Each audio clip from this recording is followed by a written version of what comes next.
వాళ్ళని పునాది చేసి ఎదగాలని, తరిమే వాళ్ళని హితులుగా తలచి ముందుకెళ్ళాలని,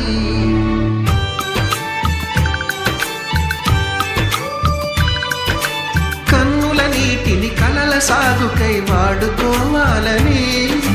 కాచే నిప్పుని ప్రమిదగా మలచి కాంతి పంచాలని, గుండెతో ధైర్యం చెప్పెను, చూపుతో మార్గం చెప్పెను, అడుగుతో గమ్యం చెప్పెను, నేనున్నానని